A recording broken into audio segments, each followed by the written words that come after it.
UP के CM Yogi Adityanath के भाषण आजकल बड़े जोरों शोरों से चर्चा में है। एक ही भाषण नहीं बल्कि अधिकतर सभाओं व रैलियों में सीएम योगी लोगों को देख लेने की बात कर रहे हैं। हापुड़ में पिलखुआ के रामलीला मैदान में आयोजित प्रभावी मतदाता संवाद कार्यक्रम में मुख्यमंत्री योगी आदित्यनाथ ने अखिलेश और जयंत चौधरी का नाम लिए बिना कहा कि दो लड़कों की जोड़ी प्रदेश में आ रही है, यह दंगा कराने की साजिश के लिए आ रहे हैं।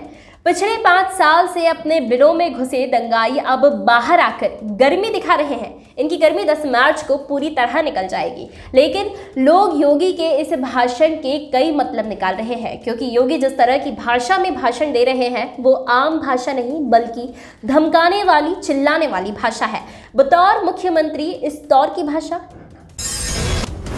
इससे सीएम योगी ने स्वतंत्रता संग्राम में धौलाना के योगदान को याद करते हुए कहा कि भारत के प्रथम स्वतंत्रता संग्राम में धौलाना के क्रांतिकारियों ने जो बलिदान दिया है उसे भुलाया नहीं जा सकता है। उन्होंने सपा पर निशाना साधते हुए कहा कि सपा सरकार की सोच परिवारवादी और कार्य दंगावादी था। पश्चिम उत्तर प्रदेश के अंदर आपको यह फर्क स्पष्ट देखने को मिलता होगा।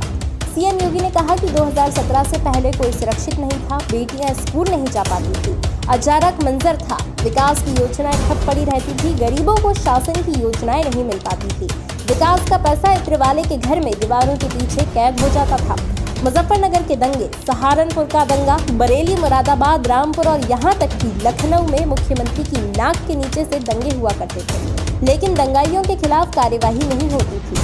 सपा सरकार संवेदना दंगाइयों के साथ थी, दंगा पीड़ितों के साथ नहीं। एक बार फिर सीएम ने मुजफ्फरनगर के गौरव और सचिन की हत्या का भी जिक्र करते हुए कहा कि सपा के संरक्षण में पलने वाले गुंडों ने सचिन और गौरव की निर्मम हत्या की थी। उन्होंने कहा कि इन लोगों ने वैक्सीन और खाद्यान्न के मामले में गरीबों को गुमराह करने का प्रयास किया है।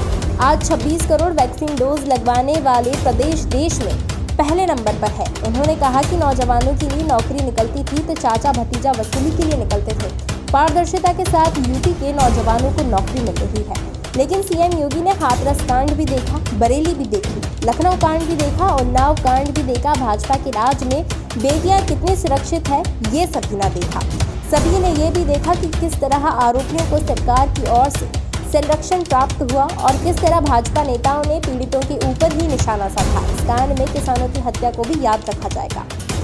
सीएम योगी भले नाम ले लेकर सवाल उठा रहे हो, लेकिन यूपी के इन 5 सालों में जो हाल रहे हैं वो असली कहानी तो यूपी का रहने वाला ही बता सकता है, या जिसने झेला है वो बता सकता है। हम सिर्फ इतना कहेंगे कि नेता वोट लेने के लिए किसी भी हद तक झूठ बोल सकता है। किसी भी विधायक के 5 सालों के कार्यकाल को उठा लिया जाए तो जितने वायदे उन्होंने चुनावों से पहले किए होते हैं, अगर उनका 25% भी वो पूरा कर दे तो सही में जनता का और क्षेत्र का विकास हो जाएगा। इंतजार रहेगा 10 मार्च तक का, जब यह साफ हो जाएगा कि आखिर किसकी जीत होगी, लोगों के विश्वास की या पाखंड की झूठे वायदे। ये खबर आपको कैसी लगी अपनी राय जरूर दें। इस खबर से संबंधित यदि कोई शिकायत है या सुझाव है तो जरूर बताएं। अगर आप YouTube पर हमारी खबरें देख रहे हैं तो खबरों को लाइक करना, शेयर करना व हमारे चैनल को सब्सक्राइब करना ना भूलें। अगर किसी के साथ कोई भी घटना घट रही है जिससे आप परेशान हैं या पीड़ित हैं, आप तुरंत हमारे WhatsApp नंबर पर इसकी जानकारी दे सकते हैं। धन्यवाद।